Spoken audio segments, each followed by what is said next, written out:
Құрметті достар, бір есіме бірдеме түсіп кетіп жатыр. 40 жастан асқандар көбінесе емге келеді маған. Тізем ауырады, не ауырады, тізең соғып алған жоқсың ба десем, жоқ, соққан жоқпын, бірақ ауырады. Енді көп жағдайда бұл сахардан болады. Сахарный диабет деген естулеріңіз бар ма? Егер адамның аузы кеуіп жүретін болса, ұйықтағанда кебетін болса, таңға жақын кебетін болса, уже сахар көтеріліп жатқан деген сөз. Оны енді емі углеводты тоқтату керек, ағынан, рашки, вермишель, секерді өз несіне нелер ішпеу керек,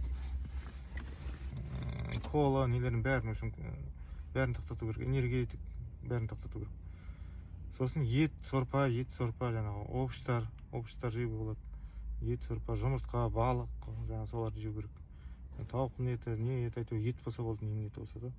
Соларды жей беруге болады, жаңағы углеводтардың бәрін тоқтату керек. Күріш, картопты да жемей салу керек. 1 ай, 2 ай, 3 ай. Толық ем 3 айда болады. Дәрісін ішпеймін, енді солай басталып кетқанда бірден көп болмайды ол сахар. Кішкене болады, уже жаңағыдай буындар ауыратын болады. Сондықтан буындар ауырса жаяу көрек жүру керек кішкене. Совсем жүрмей қалғанда болады. Көп адам жұмысқа машинамен барады, жұмысына кіреді, сосын шығады машинасымен үйіне келеді, жатады, болды. Қозғалыс жоқ. Қозғалыс керек, су іше беру керек. Шик су, қайнамаған су, минералка іше беру керек. Соң өзіңе жазылып береді негізі. Жаңағы неге кетіп қалмаса болды. Екінші тип, бірінші типте болатын, бірінші тип инсулин алады, екінші тип дәрісін ішеді. Дәрі емдемейді, сахарды түсіреді, бірақ емдемейді. Сосын кішкенеден күшейе береді. Енді сен дәріні ішіп, секер жеп, углевод жей беретін болсаң, одан түкте пайда жоқ. Жаңағыдай емделесіз тек қана. Мен айтқандарын істеу керек, жасау керек.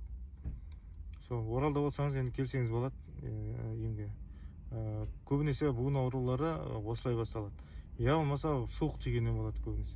Енді құлап қалған, ол уже бөлек нәрсе. Соғып алған, құлап қалған, тартылған, тайып кеткен, шығып кеткен, сынып кеткен, ол бөлек аурулар.